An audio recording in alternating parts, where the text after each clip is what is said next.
our little workshop, Navigating the Academy of Management Conference for First-Time Attendees. I'm Gloria. I'm one of the co-hosts of this workshop, sponsored by the Global Committee from the OB division.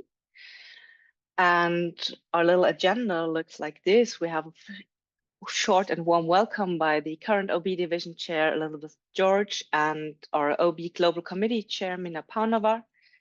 And then we will discuss some perspectives on planning for and thriving when attending your first AOM meeting, where we have a setup of relatively new AOM members and some people who have been part of the AOM for a bit longer. And for the last set, we have scheduled a short Q&A session where you, our participants, can post your questions and anything else that comes to your mind. And for now, I'm happy to hand over for a short welcome from Elizabeth George and Mina. Hello, everyone. Elizabeth, would you like to start? Can others hear Elizabeth? No, not really. Okay. Well, maybe I can say hi, everyone, while Elizabeth is figuring out her mic. I know she's sitting at near the train station and about to hop on a train in 20 minutes. So maybe that explains the technical issues for her. But my name is Mina Paunova, and I'm an associate professor at Copenhagen Business School, and also the chair of the global committee of the OB division. We'll share a little bit about the OB division and the global committee in a second. And I think both Elizabeth and I have prepared a little anecdote about our first AOM experience. Elizabeth, can you try saying something now? No. All right. Yes. And Elizabeth, Elizabeth is a full professor at Cambridge as of recently. I hope I'm getting all this right, Elizabeth. I haven't really been prepared, but she's the OB division chair and has been as part of the management of the OB division for several years now. And Should I try now? Oh yeah, I can hear you. Okay, good. So apologies in advance for this very poor showing technologically, but all I can say is that I'm here to give you a very warm welcome to AOM. As Mina said, I am the OB division chair for this year. Also, like many of you, I've spent most of my career outside of the US. So going to the AOM is for me every year a global experience. So just a quick word of Mina said, can I talk about my first AOM? And that was in the Paleolithic era. I think I went a long, long time ago. But what I remember was being a very, very nervous doctoral student, trying to find as many corners as I could hide in as possible. But I think the two things, well, one thing that really helped was I found a few friends and hung on to them for dear life. And the thing that I can say is I'm still going 30 years later. I've been to every AOM in the last 30 years, and it is a wonderful, wonderful experience. There's a lot to learn, and I hope that you feel the same. So don't be put off if you initially are scared or intimidated. Just hang in there. Look for friendly faces, and I'll see you in the next. Well, I won't be around 30 years, but I hope you will be. So as Mina said, I'm at the train station, so I will jump off this call in about 15 to 20 minutes. I'm not being rude, I just have to rush and catch a train. So welcome everyone, and see you in Chicago. Yeah, thanks so much, Elizabeth, for joining us, even though you're kind of on the move. And my first AOM experience was just about 15 years ago or so. I'm not quite sure. It was in Montreal. And some memories fade a bit, but I remember very clearly that I was clinging on to my supervisor and kind of following them around and trying to get a glimpse of their schedule and, you know, what their plans were for the afternoon. And just like Elizabeth said, actually very much because of, you know, I was overwhelmed by the magnitude of AOM and the fact that I didn't really know anyone except for, my supervisor and a few other faculty members of my school.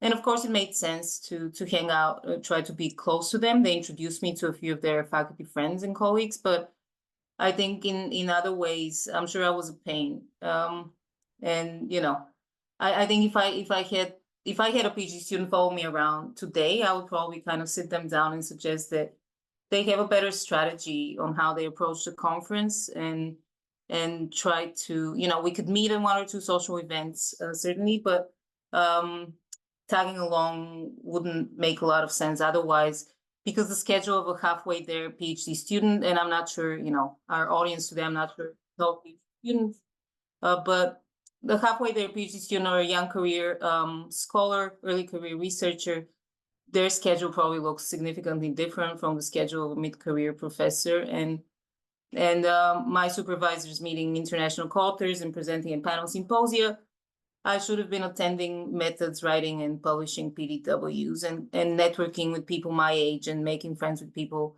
kind of at my career stage and so on, which I subsequently started doing at my next AOM and so on. So now it's been 14 years going strong for me. I've missed one or two because of, having kids and so on, but I do hope to continue returning for many years to come. I do feel like it's a place that certainly not as overwhelming anymore, just a little bit. And thanks a lot for being with us here today to kind of hear a little bit about our experiences and hopefully kind of plan for what may make sense for all of you.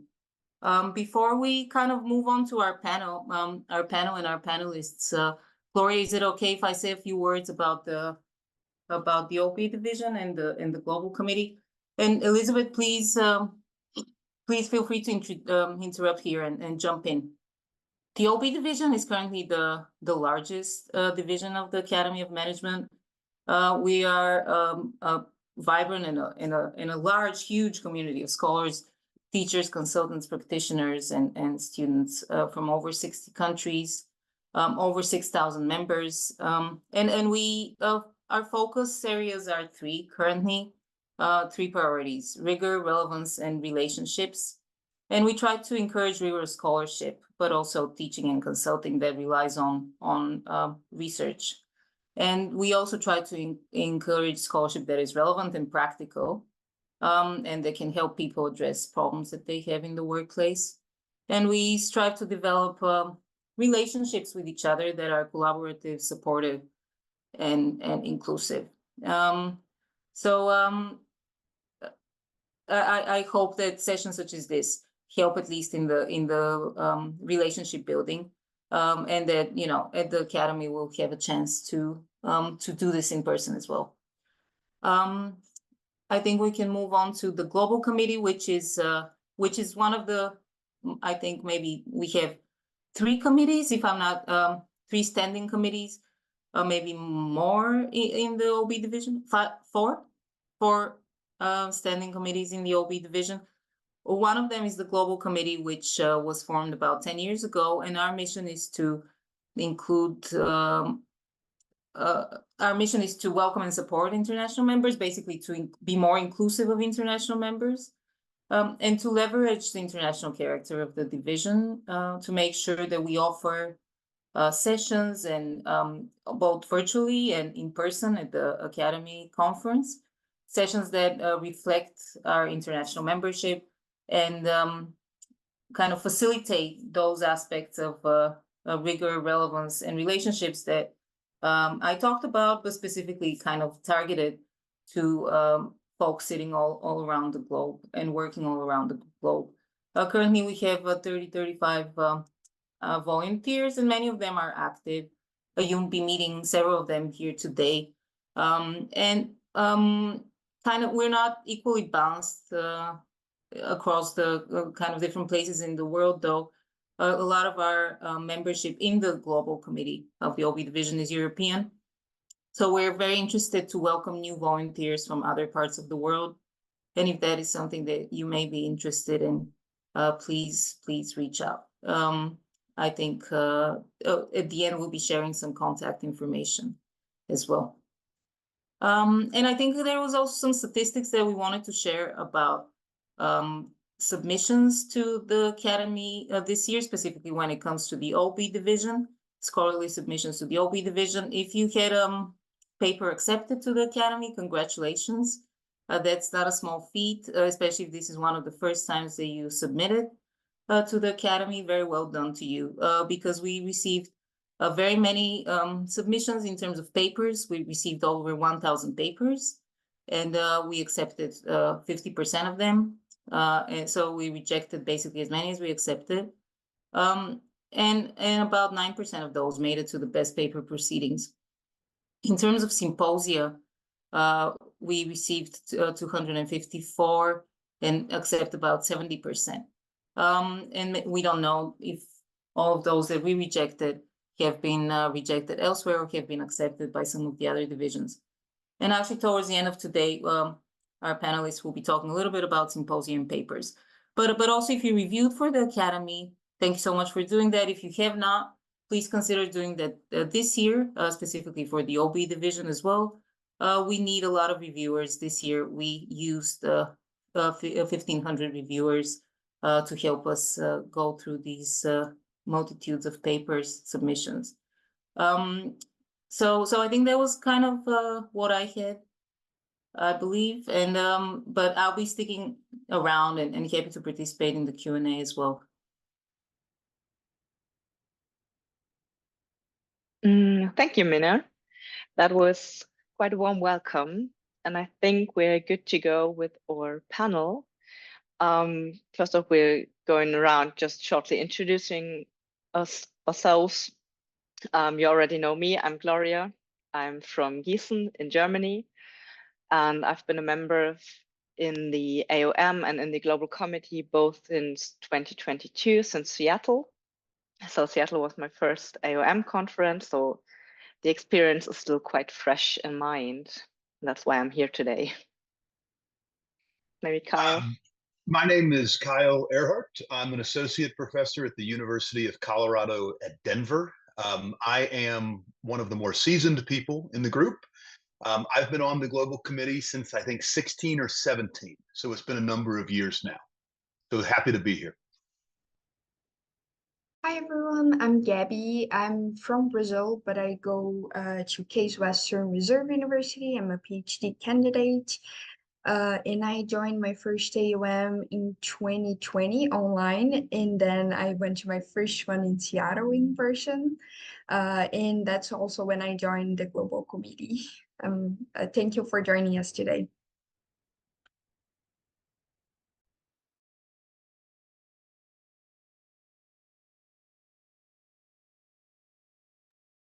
Is Juliana here? I don't think so. Okay, and the other member who's usually participating in this workshop is Juliana, who also came up with the idea of hosting this workshop. So kudos to her. And right, I think then it's Gabby's and my turn to start. And I'll hand over the mic to Gabby. Thank you. So we wanted to cover first the things you should, it's helpful to do before the event. So one of the most important things we are talking about OB. So AOM has a lot of different divisions, I think more than 25 divisions. So they cover all the possible topics you do your research or you are interested on, including topics for management education, managerial cognition, information systems. So we have a bunch of different topics, and you can be part of 2 divisions for free with your AOM membership.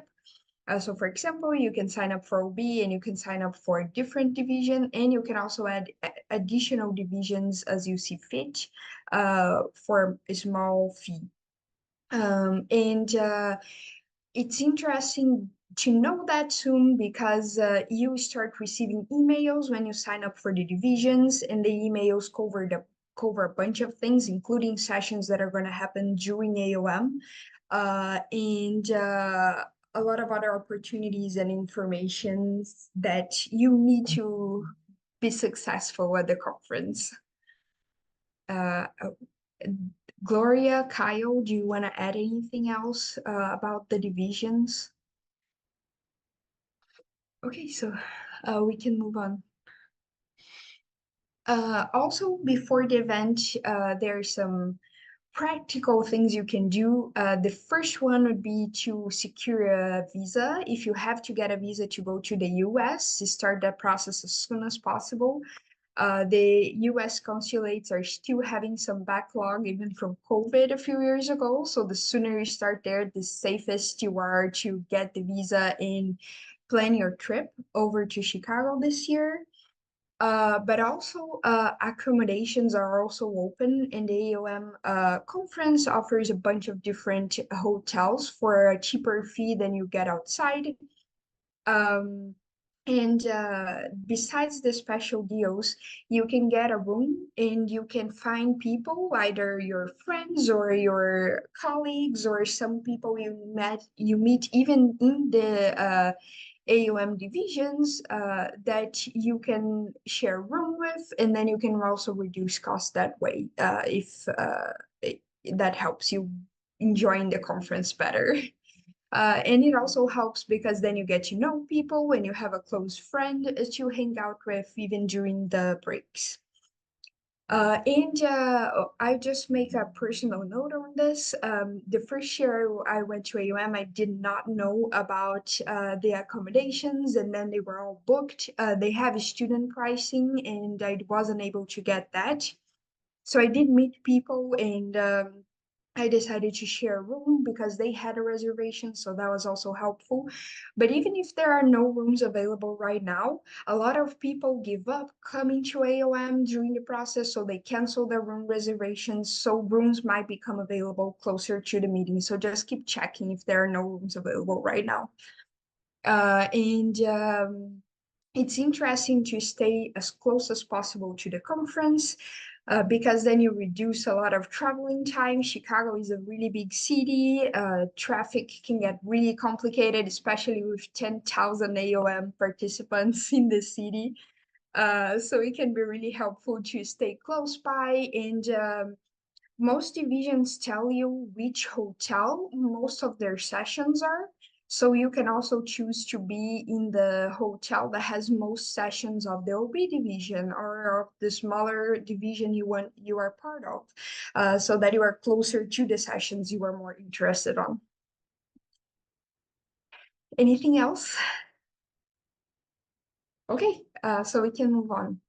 And then one special note that Mina even started mentioning a little bit, we have the different consortiums for PhD, early PhD students, halfway PhD students, and almost graduating PhD students. And we also have consortiums for junior faculty. So it's important to know. And there are also different consortiums depending on which divisions you are interested on. OB has all these consortiums, but the other divisions will also have consortiums. And there are even divisions that are taking a different approach. For example, Research Methods is hosting a consortium that runs online in June. And you get the opportunity to meet people even before the conference. And then when you get to the conference in August, you already know people from different schools. But also there are consortiums at AOM that you just have to attend different sessions of the division and you show that you were there, and that's the way you participate of the consortium instead of being a full day activity. So there are different ways and approaches to the consortium, and that's why it's important to receive the newsletters from each division you are interested on, because then you get to know what those opportunities are. The AOM program takes a little longer to be published just because of the huge amount of sessions we have and all the changes that are going to happen until then. So this is a way you can start knowing and get ready for the consortiums, but also for the PGWs. They have the professional development workshops. They have always a specific theme. So can it be, for example, about writing quantitative papers? It can be about actively learning and using a different methods such as agent-based modeling. So they have a very varied set of topics, and because you are working close together within 2 or 3 hours with other people and actively trying to learn or get feedback on writing qualitative papers, you actually network better and actually get to know people, which might be harder in social events, especially in the OB division, since there's so many people there. So this is a way to wet your toe a little bit to test the waters.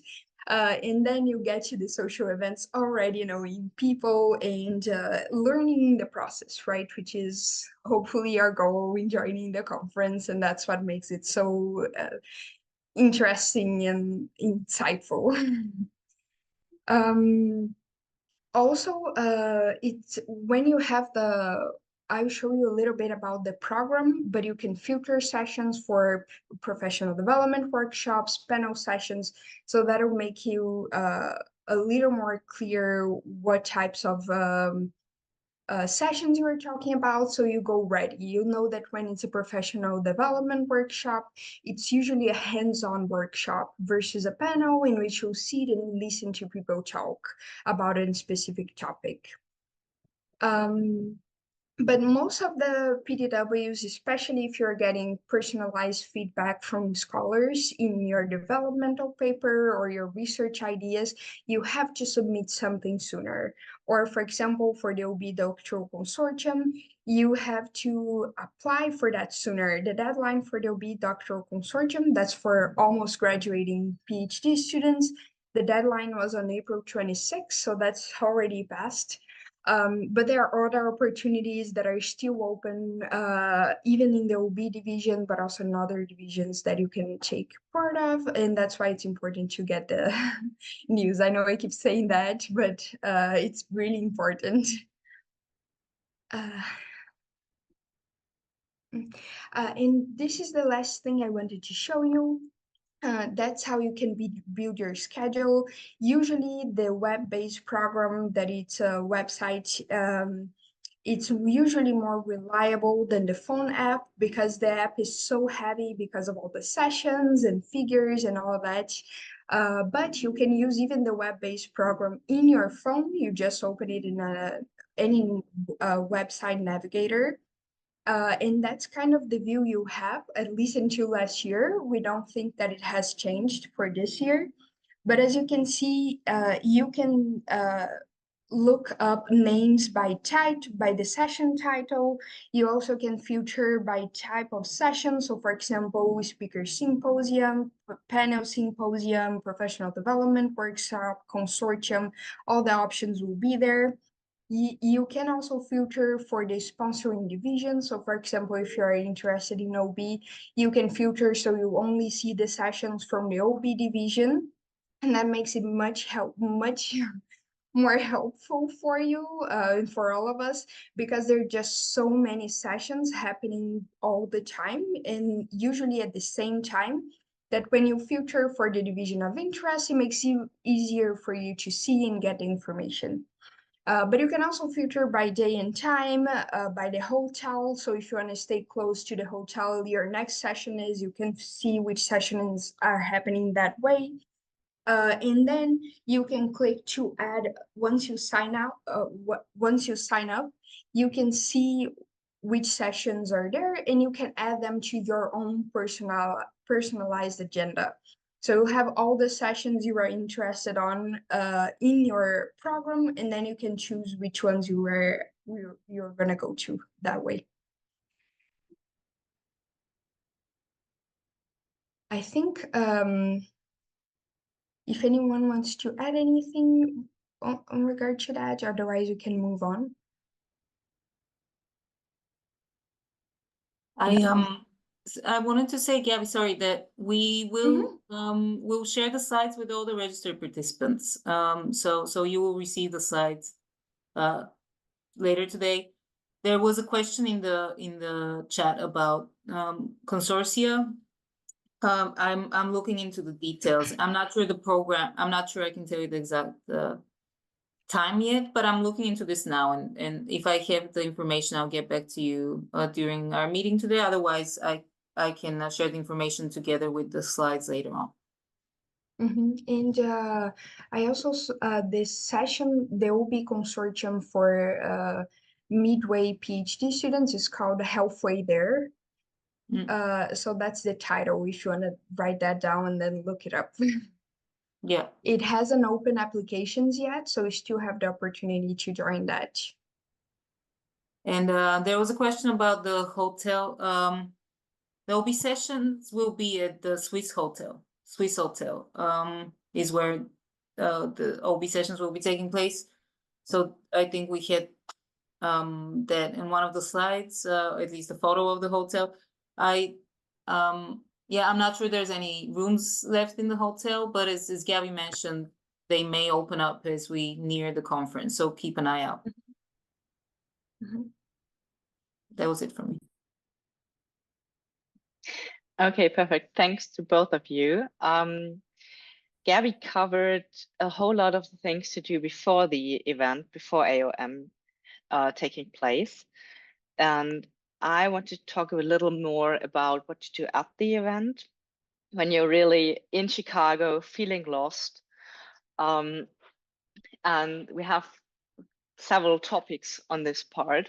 First of all is the socialization. I think Gabby already mentioned you have social events in the evening, you have PDWs, you have consortia, you have paper and symposia sessions. So there's really a lot to do during those 5 days. And you have also a lot to process. Like at AOM, usually around 10,000 people attend. So that's quite a lot. You will be walking through town, see all those people with those badges. It says Academy of Management Conference. We're everywhere. So you can use this really as an opportunity to network. And the best tip we've received is to really try and network with people at your own level, because those are your peers. Those are your colleagues, your fellow doctoral students, for example. And maybe in a few years' time, your fellow professors or assistant professors or colleagues for that matter. So you really have the opportunity to build your network and focus on interactions that are meaningful to you, that you really profit from, and that you can build sustainably. Because really, not to bash it, but like the big shot names, they're so like booked out, and you really get, for example, crazy to meet like the real big names, but you maybe change a word or two with them, and that's it, because they're really up pressed for time, for example. And you can really use the event to schedule meetings with fellow PhD students or your friends or distant colleagues you might know from collaborations, and really also try and maybe explore the city a bit, because you get to, for several people who come from outside the US, you get to the US, for example, to Seattle, Boston, Chicago, and then really only see the conference center doesn't make any sense really. And in the evening, a lot of divisions or sponsoring schools host several events, sometimes several in the same night. You can attend, some require pre-registration again. The mail server and the list is important, so you get the news for which events you have to pre-register, for example. Right, and that's for socialization, really a good point where you can meet people, where you can just informally chat to people, where you will meet fellow PhD students or doctoral candidates or assistant or associate profs, and just have a chat and maybe draw from for future collaborations. And another big topic close to my own heart is the dressing and the dress code at AOM. In I think when the AOM first started, it was quite formal or rather formal. A lot of people in maybe suit and tie or a costume or nice dress. And when I first went to Seattle, I was under the impression that I had to dress and represent really formally. So I packed accordingly. And then I wore those clothes, and you could see I wasn't really comfortable representing that much formality. And I went there and I saw people wearing jeans and a button-up shirt or like a blouse and nice trousers. And I was like, okay, I could have dressed way more comfortable and casual than I packed. And also relating to what Gabby said with booking the hotels close to the venue, we booked late when we went to Seattle, my colleague and I. So the hotels near the conference venue were already booked. And we had stay quite far away, like a 30-minute walk or something. I didn't pack comfortable enough shoes, so my feet were covered in blisters. That's another big tip for me or from me. Always try and pack comfortable shoes. You will be on your feet a lot during those days, so it's better to make maybe a cut in formality and give yourself more leisure in being comfortable. And the dress code itself has changed to be more of business casual, so you can really see and pack like nice trousers and a blouse or button up, and try and pack maybe clothes that are easy to mix and match. It will also like save space in your luggage. And the next big point is really about your own presentation at AOM when you go there and present, which I just assume you do. The slot where you present your paper is rather tight, and the schedule is really tightly packed. So if the program says your session will be 90 minutes long, it will really be 90 minutes long, not any longer. So you usually have between 8 and 12 minutes for your own presentation, which is quite a short amount of time. It will fly by sooner than you expected. And it's not common that an eager discussion develops after your presentation. You probably won't receive a lot of feedback for your presentation. And this is something you have to keep in mind so you don't be discouraged, for example. Right. Maybe when you're in a symposium or in a paper session, there might be a discussant who then summarizes like the content of several papers who you presented. Sometimes questions are directed directly to the discussant. Sometimes, if it's more of a panel discussion, more of a panel symposium, questions are directed to the presenters directly. But it's really a matter of 1 or 2 questions, and not that you will receive a lot of feedback on your own paper. So really try and take your own presence at AOM and your own presenting more of an opportunity to be there, to get exposure, maybe try a network with people who are in a similar research stream as you yourself, and don't think that you really will receive a lot of feedback. In my first AOM, for example, I had the privilege to go without presenting anything, which really took a lot of pressure from me. And I was able to focus on just joining different sessions, exploring the event, getting to know people, making connections, and yeah, joined the OB committee.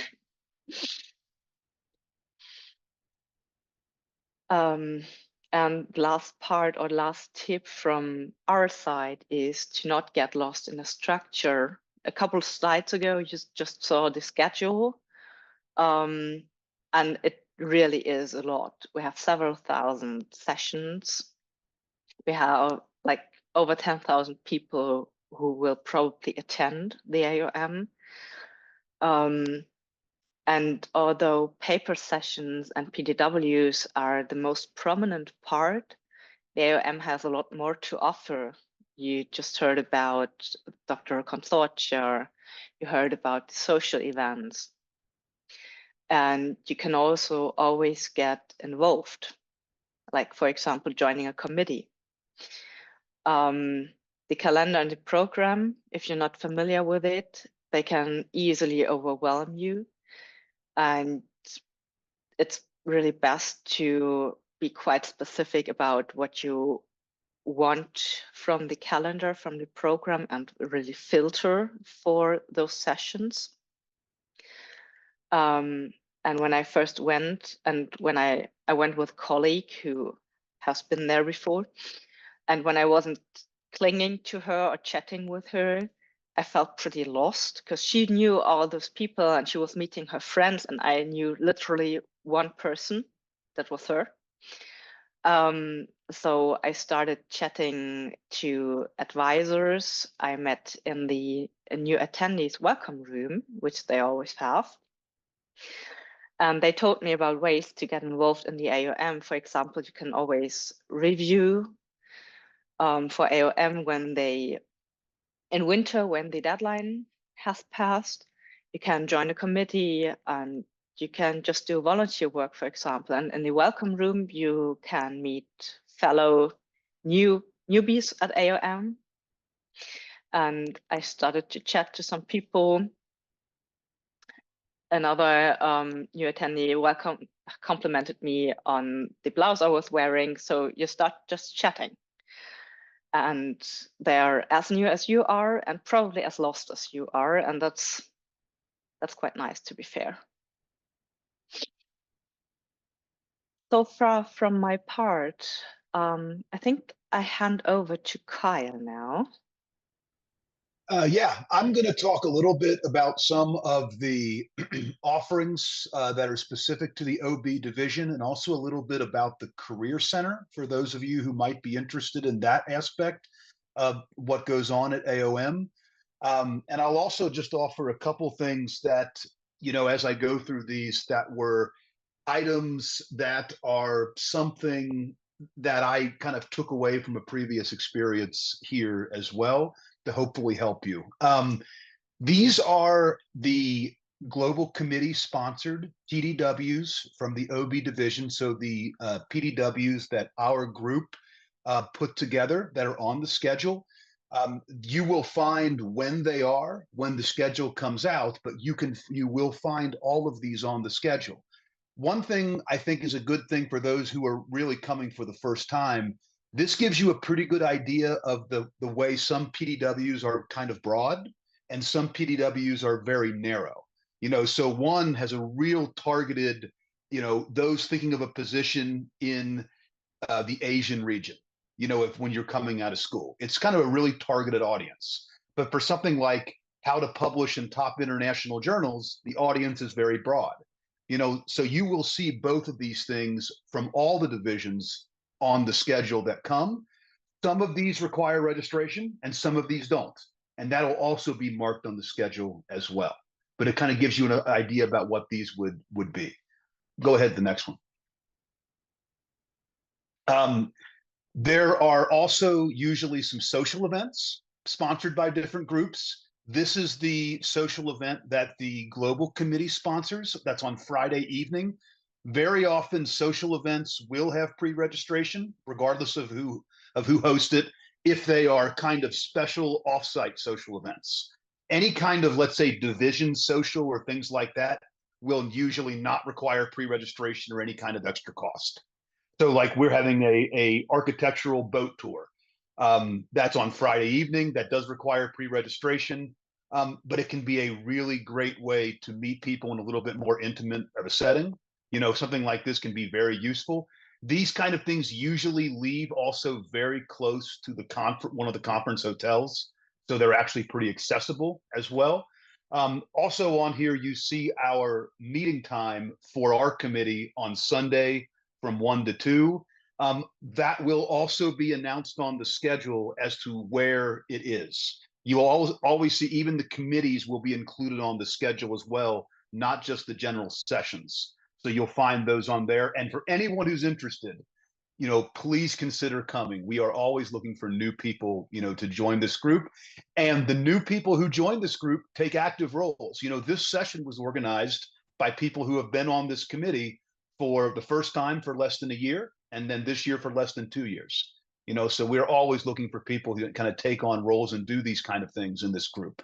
You're always welcome, so please consider doing so if this is of interest. It's also a great way to meet others, and you will meet people at different stages. One of the presenters today is a PhD candidate.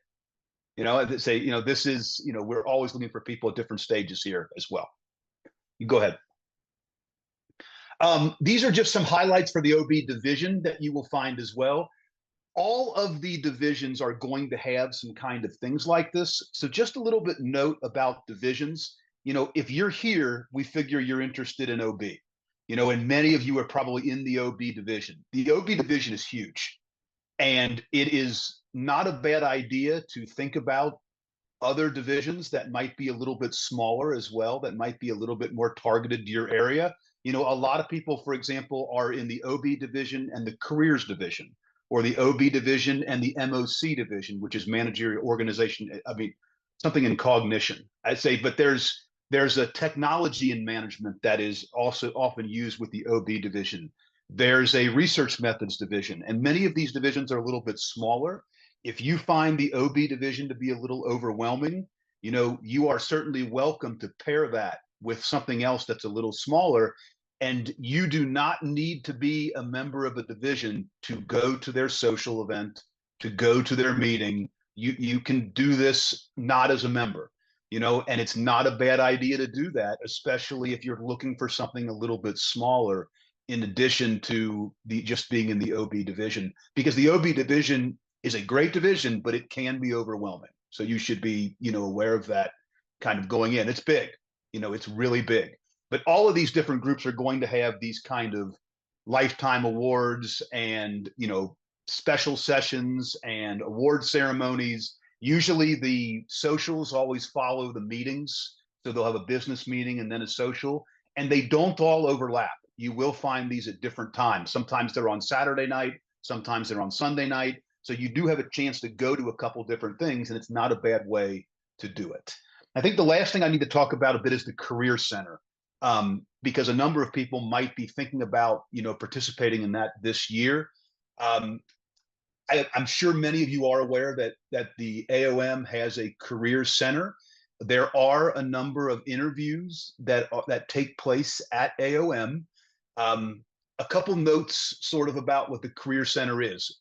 The Career Center is I believe, free to register for all people who are registering to look for jobs now. It used to not be, but I believe it has been for the last few years. The AOM job board is the primary place that you will see many universities post jobs. What you typically will see if you're on the Career Center site is you will see a number of different jobs that typically can be sorted by the order in which they were posted. And as you get close to AOM, you are going to see a number of places make mention in some of their posts that they will be conducting preliminary interviews at AOM, or they will be interviewing or willing to talk to candidates at AOM, or things like this. So if you look on the board now and don't see that many jobs listed, don't be alarmed. These very often get posted as you get into May, June, and even July. And you very often will see people mention specifically that they are going to hold talks at AOM. And so making sure you apply before that, usually for the following year. So if you're interviewing in the summer of this summer, it would be for a start in 25. That's pretty typical. I can tell you from experience that there are some schools that weigh the AOM interviews they conduct very heavily.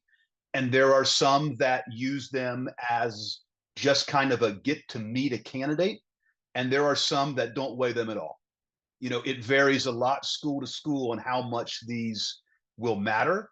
But if you're planning to go on the market, it's good to be prepared because there's at least some that will take this opportunity in the interviews they conduct at AOM, and they are meaningful for their, in terms of how they build their candidate pool for the year.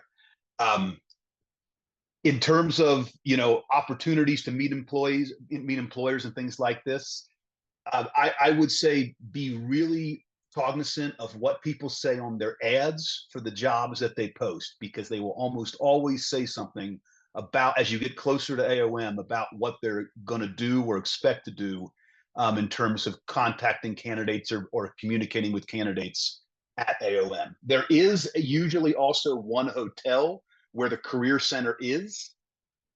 So if you're aware of where that is, that might have some implication on where you decide to stay also. If it's not available at that hotel, to be somewhere close to it is not a bad idea, because you're going to walk outside to go to it. Bring an umbrella. That happened to me once, when I was going for an interview once at AOM at a place, and it does have a, being prepared for that kind of little stuff is helpful to know.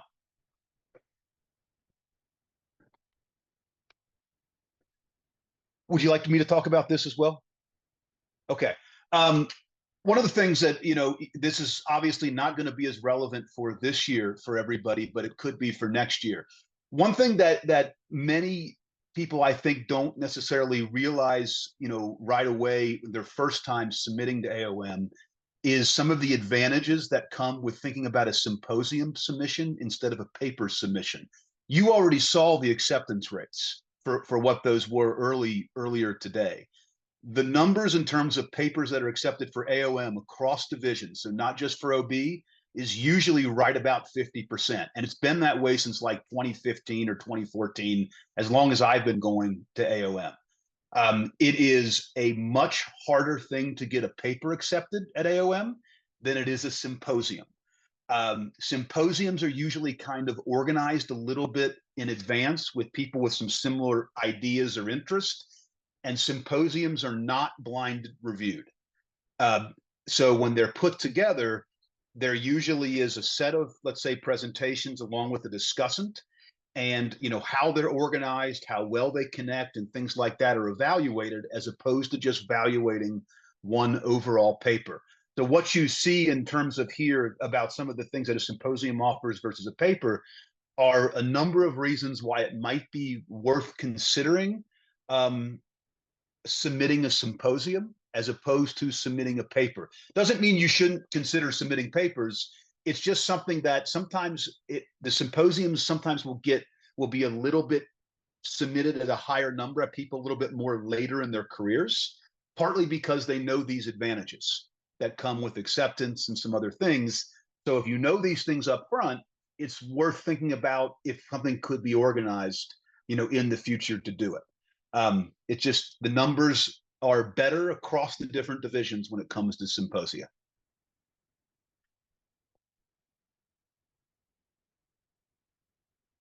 Thank you, Kyle. Yeah, for the last part, we have just summarized the main takeaways from the last 40 minutes you just heard. As Minna mentioned, you will get the slides after the session.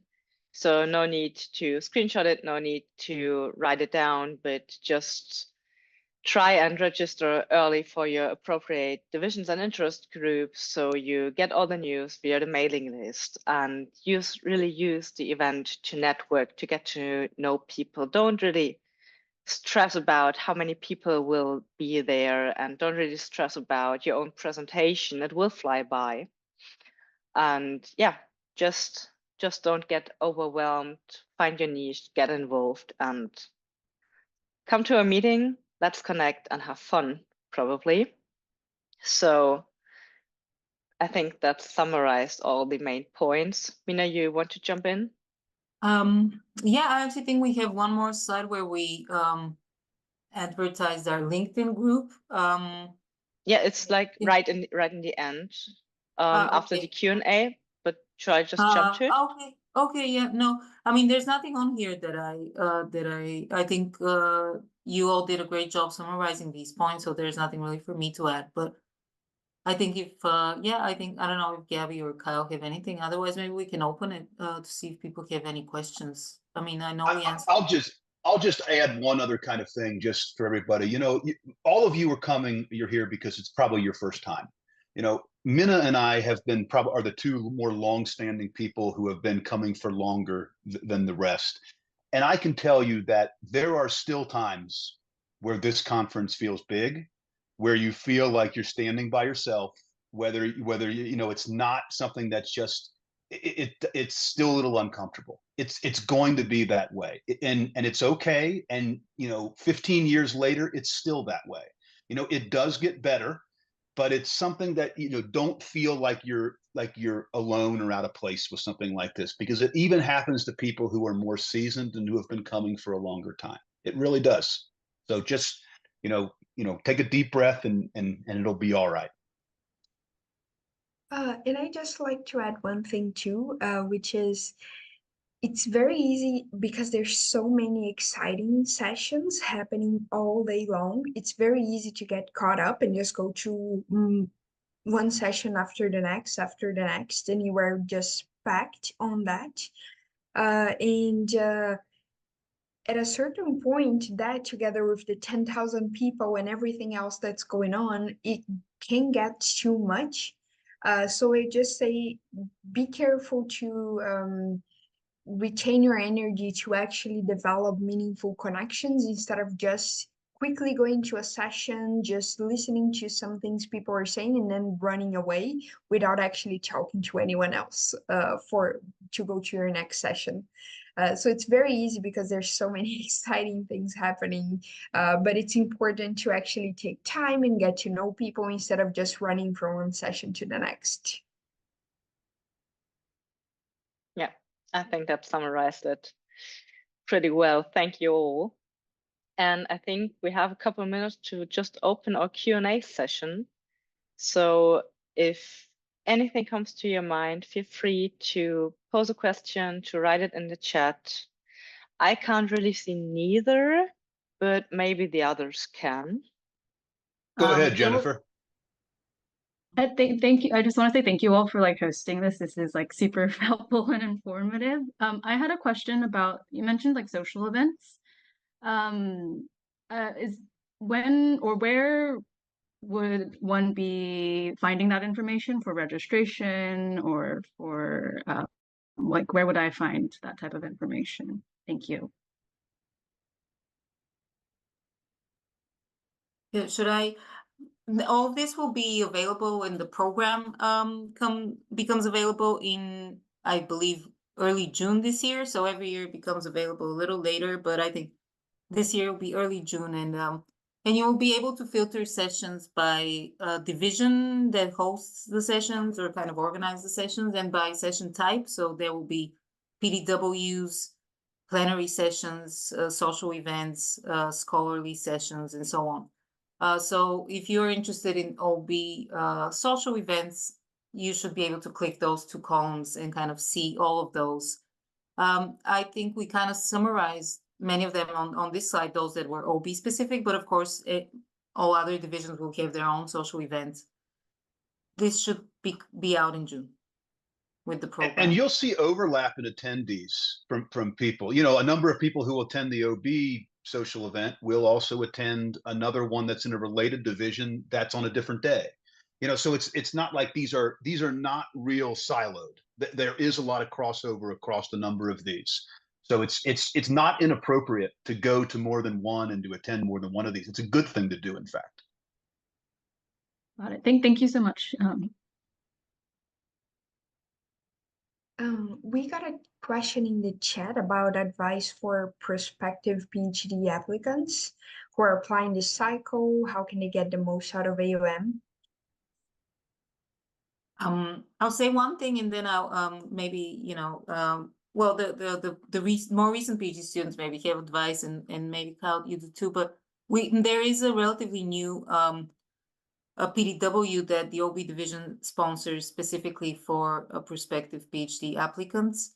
And I copied it in the chat earlier on. It's called How to Succeed in the PhD Admission Process, a consortium for predoctoral students. Most likely will take place on Friday from 1 to 4 o'clock. But you should be able to see that in the program. And I think it's a good idea to once again sign up for the list server, the discussion forum, so that you get any advance notification for that specific session. In addition to that session, I don't know, do other people have tips?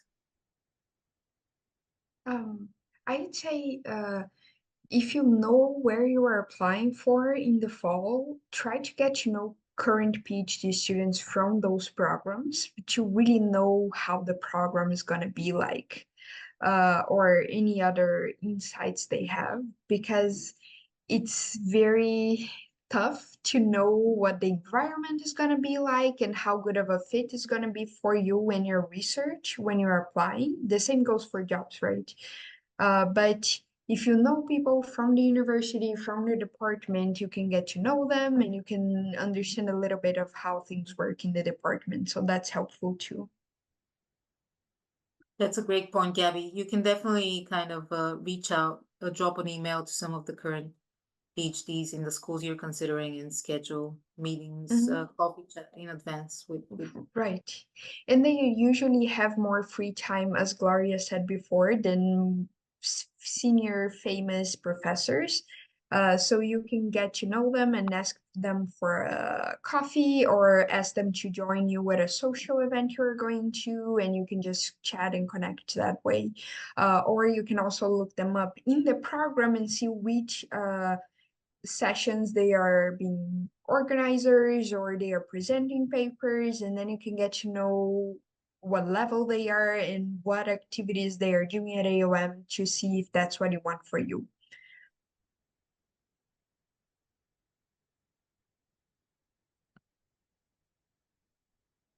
Maybe we have just a minute, unless there's another kind of question from the audience. Maybe we can say a word about our group, because I think that's also a place where people can pose questions if once they kind of come along in preparation for the conference.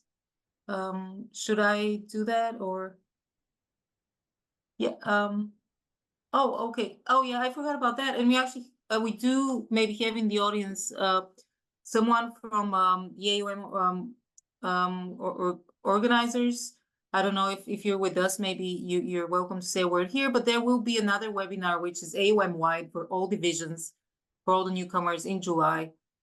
So that could be helpful if you still have questions pending.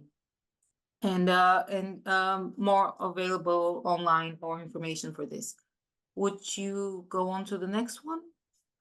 Yeah, and we do have a LinkedIn group specifically for newcomers to the OB division, where we'd love to welcome you, and you can connect with us and with each other, and actually hopefully use it as a forum to discuss any concerns or questions you may have as well, and share information, perhaps, link with each other to actually schedule an in-person meeting and so on.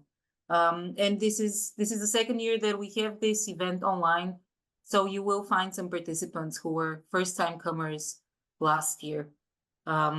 So your second cohort this year, hopefully we can get this going for several years to come.